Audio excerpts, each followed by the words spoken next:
Hella või hella.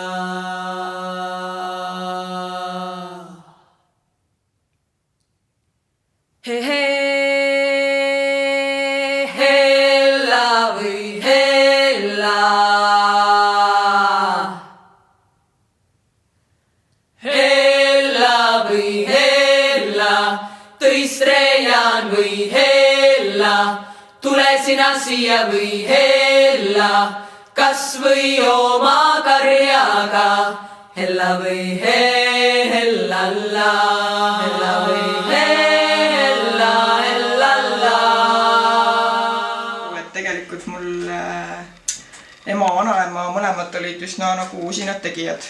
Et lapsepõlves mul küll ei olnud nagu ühtegi rõivasjad, mis oleks poest ostetud ega too aeg ei olnud ka saab poest midagi saada. Ja ema ja vanaema mõlemad olid mul nagu väga vinged kudujad ka. Et ma arvan, et ma õppisin vist selle kudumise nagu enne ära kui lugemise. Et mäletan väga hästi sükist esimest tundi nii-öelda, et vanaema kudus, ema kudus, õde kudus seal nukule teki kõrval ja minul oli ka siis loomulikult vaja, et õe eeskujul et ega ma ei saa olla mul. Ja ma mäletan väga hästi seda olukorda, kus vanaema mul näitas, kuidas kududa salli ja mina ei saanud üldse aru, et kuidas minu töö läheb nagu järjest laiemaks ja suuremaks, aga ma teen täpselt sama asja, mida nemad kõrval, et ma mäletan seda esimest nagu sükest tagasilööki selle juures. See tegevus iseenesest, et mul ei olnud nagu tarvidust midagi valmis saada. Et mulle meeldis õhtuti niimoodi peale kooli kuskil 3:09 on meil õhtujutu aeg Vikerraadios ja mäletan väga hästi, et ma siis 3:09 läksin kööki, panin jalad radika peale, vaatasin aknast välja ja kudusin oma nagu kampsunit, et ja niimoodi kuskil 11 kuni magamineku. Ja siis, kui mul see kampsun oli peaaegu valmis, siis ma arvutasin selle uuesti jälle üles ja hakkasin mingit järgmist asja tegema. Mul oli kogu aeg sama lõng, et ma lihtsalt tegin seda nagu tegevust, et see tulem ei olnud üldse nagu oluline. Ja siis, kui ma akadeemias õppisin, siis ma sain tegelikult päriselt taimu, kuivõrd suurem see maailm on. Et see triipuseelik on seal mingi siuke väike mõtteline osa ainult, et ja see kohutavalt põnev kõik, otseselt põnev. Kui palju sa kasutad oma töödes või oma loomingus seda Eesti pärimuslikku mingitust? Päris palju, et kas nagu värvides või tehnikas või võtetes või materjalides? Rõivast juures jah, et rohkem on, pigem on see võib-olla mustri asjad, et ma tegin oma diplomitöö küll, ma tegin rõivakollektsiooni akadeemia töötajatele ja see oli siis nagu mulgikuue ainelised asjad. Ja seal ma kasutasin siis nagu lõikerist lahendust ja materjal oli mul tegelikult enamuses kodukootud materjal, vana materjal. Aga ma püüdsin neid nagu natuke kaasajastada või tuua nagu tänapäevasesse konteksti, et milline võiks see kostüüm või jakk või asi olla nagu praeguses moes. Et selle eest olen ma küll lähtunud, et ma ei arva, et me peaks nagu üliväga tõsiselt nagu kopeerima neid esemeid kaasaega. Et tegelikult piisab sellest, et see mõte on nagu vihjeline.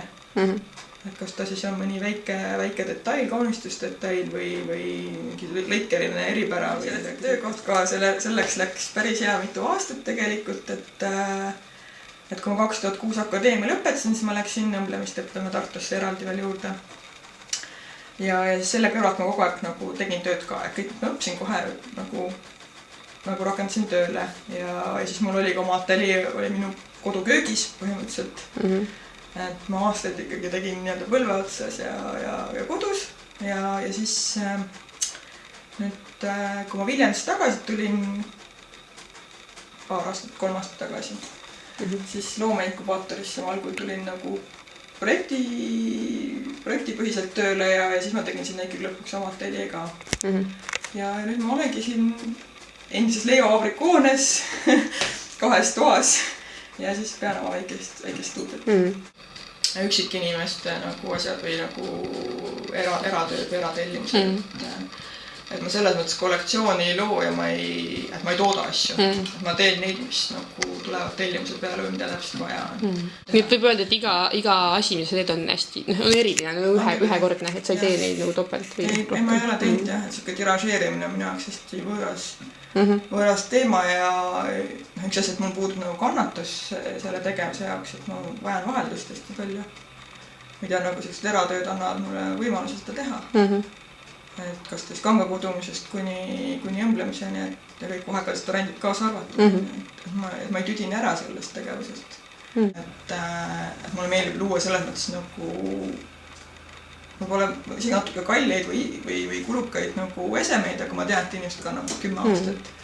Ja kui ta on kuskilt nagu ära kulunud või katki läinud või tahetakse seda muuta, et ma saan seda teha. Ma saan sellest rõivast veel üks kord nagu midagi valmistada. Et see ma arvan, et selle töö juures on see hästi oluline aspekt tegelikult, et mitte nagu produtseerida need asju mõttetult juurde, vaid pigem vaadata, et kas saab vanast veel uue teha ja see, mis sa teed, on niivõrd nagu hästi tehtud, et sa tead, et need asjad lähevad nagu käiku kauaks. Hella või